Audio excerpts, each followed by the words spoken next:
Welcome to Dan's Homestead. I'm Mike. For the ones that don't know me, we are going to be building a windmill slash planter. Seen this on the internet a few different places, watched a few different YouTubes. I did my version of it. Still going to change a little bit, but this is the prototype. It is 59 inches tall. The legs are got the box up top with the two flower beds in there. The head of the windmill is flat on this one. The ones I've seen on the internet are set at a 45. The one we're doing, we're going to set it at a 15-degree angle and see if we like that. I like the flat. I don't like the one at a 45. I think it's too much in my opinion. So we're going to kick it back a little bit. So stay tuned. We're going to put the base together first and go step by step. We got most of the parts cut out, so we'll just kind of tell you what everything is and lengthwise. And have a question, please comment and we'll get back to you. All right, this is our first side. Like I said, it's 59 inches from long to short.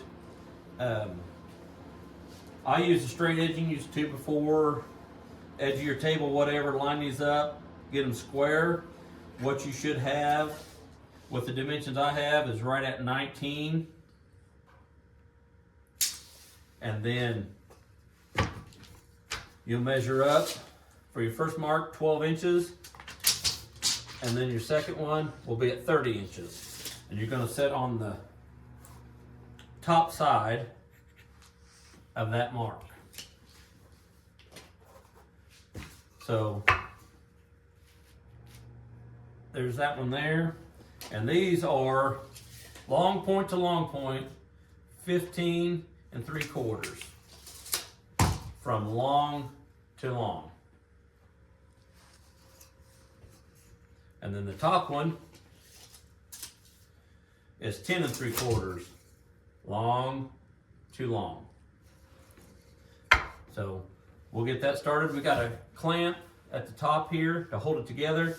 When we get these put on, then I'll slide it down and I'll put a nail in the end to hold them together. You always want to use exterior wood glue, especially if it's outside. Other glue will hold for a while, but it will definitely pop. You get moisture in there.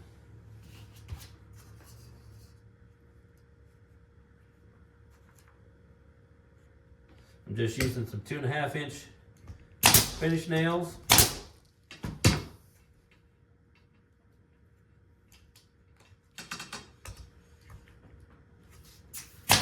Keep your fingers back. Don't be like Mike and shoot himself.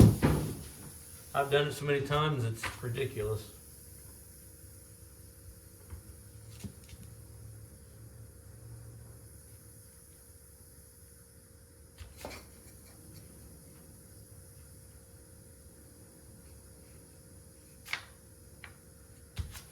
You can put screws in this if you want.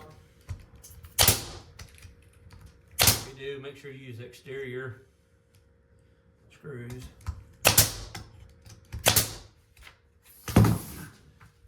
Alright, you can see I had a clamp on here. This is just to hold it together. So what I'll do is take a pin, my finish nail, and put it in here to hold it together. Till we get, don't double shoot it like I did, till we get the other one built and put together.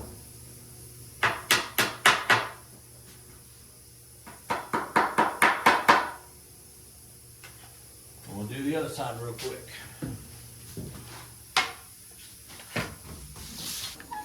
Don't take much pressure at the top, just kind of hold them together. Or you can go ahead and put a nail in it if you want. I just don't till I'm done in case I gotta adjust anything. The bottoms of these, I forgot to tell you earlier, the bottoms are pitched at an 8 degree. Everything's an 8 degree angle.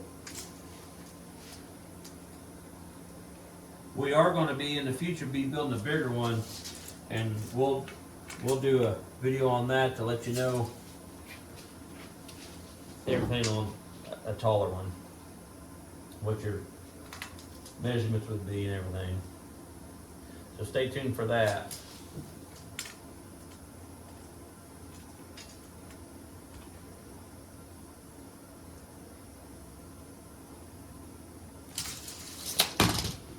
So you take, square over, get your 8 degrees on here. So you keep it square.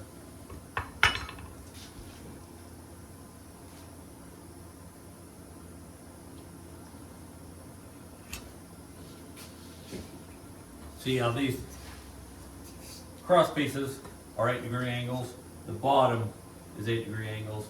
The top is just square because it goes up into the box of the windmill. And once you get your first side set and you know everything works, get your lines out. You don't necessarily have to have that straight edge for the second one, unless you just want to confirm that you're still good. All right, we're going to put the front and backs on, and these are cut at an angle, and I'll get you a measurement in just a second. I forgot what they were.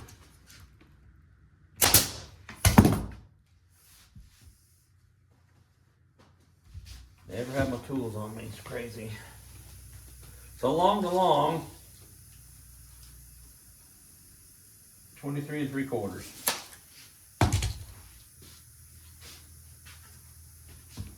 That felt good.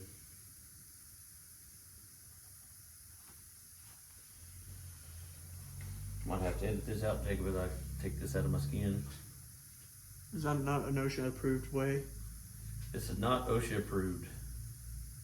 You can put the box on top if you want first. I just like it this way. There's the base of it. I made mine, forgot to tell you this too. Everyone I've seen, they're doing the legs and the rails inch by inch. I made mine 1.5 inches by 1.5 inches. I just don't think 1 inch is enough for being out in the weather. I don't think you can overbuild something when it has to do with about being outside. So we'll get the top built and get that installed.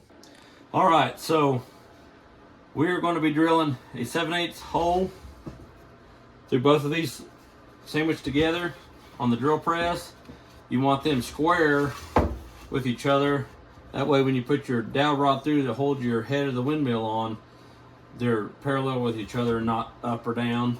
If you got a drill press, it works great. You can get it square. I mean, if you have to, you can use a hand drill and drill it.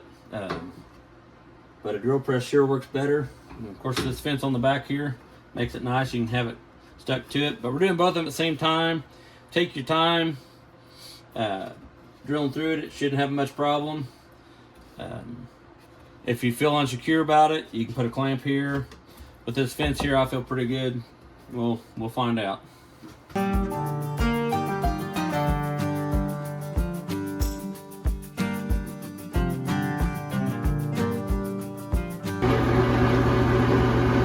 There we go. All right, we got the box cut out.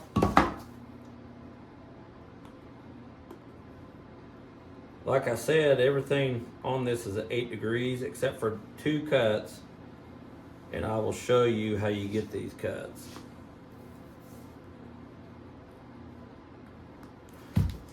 All right, so this is up against the miter saw. This is an 8 degree.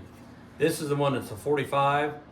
So when you put this up, you cut your 8 degrees. Well, then you take that 8 degrees and put it up against the fence after you cut your 8 degree mark, and then you set your saw to 45, and that's how you get your pitch of your roof. You measure up 5 inches, make a mark on each side, and then line up and cut it, and that's how you get your roof angle. I'm using a 7/8 dowel rod for the shaft for the windmill head. Everything I've seen looks like they're using maybe a 1/2 inch or 3/8. I always overdo it. I don't like things to move. If my stuff can't last craftsmanship wise at least a year, we're doing something wrong. So that's one thing we're gonna strive to do, is we're gonna give a 1-year warranty on all craftsmanship products. If it's, you know, something that we caused, we'll replace it for free. But you gotta show proof of it. And there's no reason that something sitting outside shouldn't last a year if it's properly installed or anchored. We are going to put brackets on ours on the bottoms and send stakes with it to anchor it. Where I live here in Oklahoma, wind blows like ridiculous all the time. So I think it's just a good insurance of sending that, anchoring it down. Whether they do it or not, that's different, but at least we tried to do our part. You can bevel this right here to the pitch of your roof, just be a 45. I'm not doing that because this bottom edge will touch that roof when it lays over it. I don't think there's no reason for it. It ain't like it's majorly structure.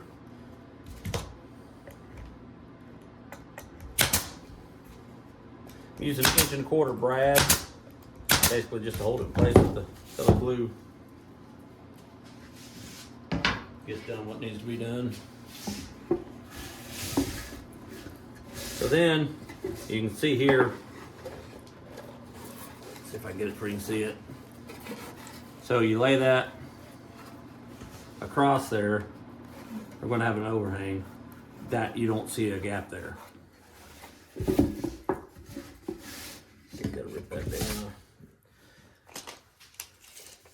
And these side pieces are 6 inches by 5. And then these front and backs are 12 by 9. So we're going to need 7 5/8 strong.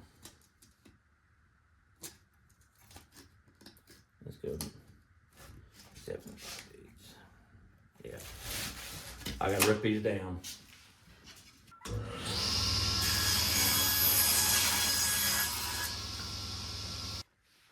All right, so I always do a hangover on the edge. You can pick whatever you want. Mine's gonna be approximately 3/4 of an inch. So you're gonna have to get up here where you can see this. Dropping that line. So on the front of this, how that's flush, we got this at 15-degree angle. That way when this one comes over it, see how that gap is there? It's going to have a gap. So we're going to cut that at a 15-degree angle to where this will lay directly on it, won't have that gap. We'll do a bevel on the miter saw here, just as easy as the table saw, so we'll just do this.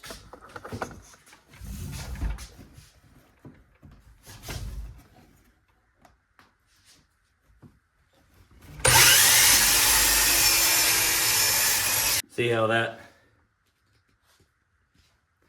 that is flat now? We'll get this side glued on there. And this one here, you just mark. And you can bevel that too, this top edge at a 15-degree angle. Or you can leave it to where it's not so square or true with each other. I like it beveled, so I'm gonna go ahead and bevel that to where it's a true point. So now you can get all your cut lists and everything together, which I can do too. I just always, on like these pieces, because your cedar's never exactly what they say it's going to be. It's 3/4, it could be a 1/16 under. I've had it way worse. That's with anything though. Nothing's ever accurate. So I just always mark it, and then you can burn an inch or two, whatever's easiest.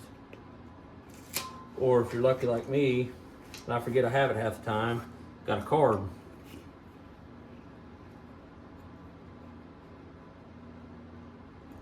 Mark it down 3/4, and then this will be just cut square. You guys can use however much glue you want. I just hate cleaning up glue, so I try not to get it to where I have to clean the mess up. And the stuff ain't cheap. Don't get me wrong, I squeeze it out, but man, I don't need it to pour out of there. You're just wasting it at that point. So on this, you measure down 5 inches on each side, and that's where you'll set the bottom of that box. All right, we're going to use our 7/8 rod for our head. It's going to be 11 inches long. You can do several things. What I did on a prototype, I put a screw on the back side, and then I went on the inside and figured out where I wanted the screw, and I put one on the inside after I put the rod through the box. That way that shaft don't move, it just stays there. If you just put it here, you know, it goes back and forth a couple inches. But by putting that 2 in there, it stays still and it don't go back and forth. And then you can always reach up inside the box and then do that screw to take it out if you want to. All right, we're gonna do a half flap on our windmill head here, where we can get them put together. All right, well, we got the half flap done. We forgot to show you, we beveled the 15 degrees. So what you do first, you stand it up, you wanna go half your width, rip it down 15 degrees, flip it over, do the other half. Well, then you wanna lay it down along the fence like this, and at your 15 degrees, bevel on both sides to where your part of your windmill head will lay on there, which would be like that. So we'll get this put together, and then we'll find center and go over and drill a hole for our rod to hold in place. Just watch and watch where you nail, where you don't blow out the front, like I did right there.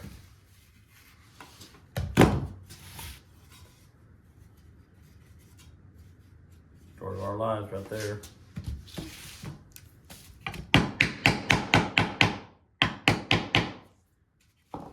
So I'd recommend 3/4 nails. Swap them out, and I use 1 inch. We don't mind showing our mistakes. Crap happens. That's for sure.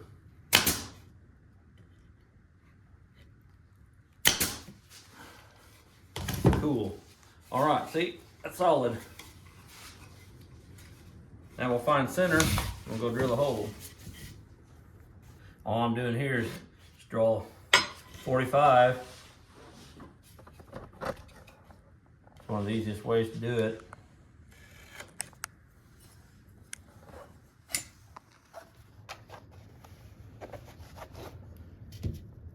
Take your center punch. Let's go drill it. About a 1/2 inch, or we'll blow through it.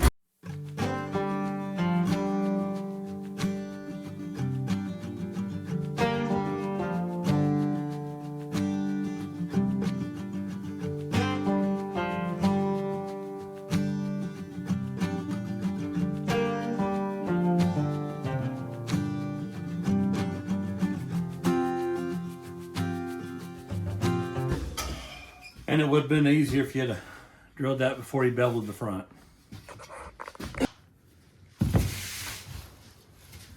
We already got one done, so we'll go ahead and put this on out of the way. This I'm just using 1.25 inch brads.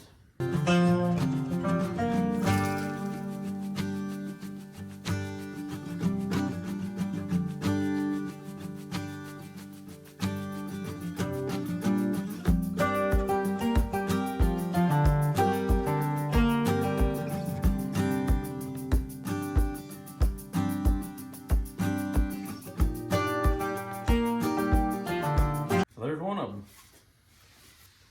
3 more. We'll put the other 3 together. A little bit of glue, and I've pre-drilled the hole where I can pass it on there. You don't have to do this. You can just put a brad on there if you want to, but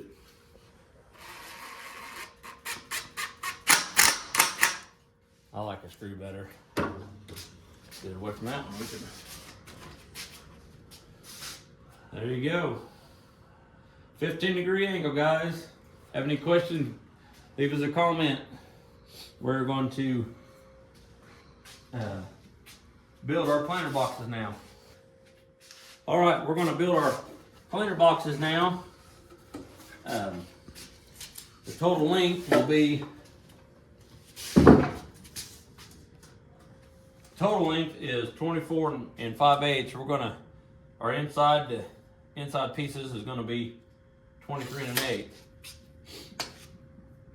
But I think we're gonna go ahead and we're gonna do rough cedar. So I think I'm gonna 45 my corners. So it just makes it look better. So we're just gonna go a 24 1/2, and the total height is 6 inches. Total width is 7. So we'll get that done, and then this upper one here, we'll do the same way, but it's not as big. It's gonna be 19 3/4 by right at 6 by 6. Rip the sides down to 6 inches, and we decided to move the bottom. We're gonna make it 9 1/4 instead of the width we had. All right.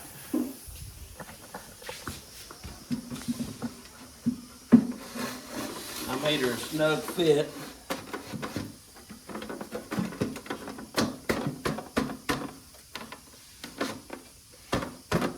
There we are. Now we'll build our top one. All right, well, we got that done. After I had to build the box again, I forgot to take my bottom off. So made the bottom one a little too big, but that's all right. We got that one in, just got to drill a hole in each one of them.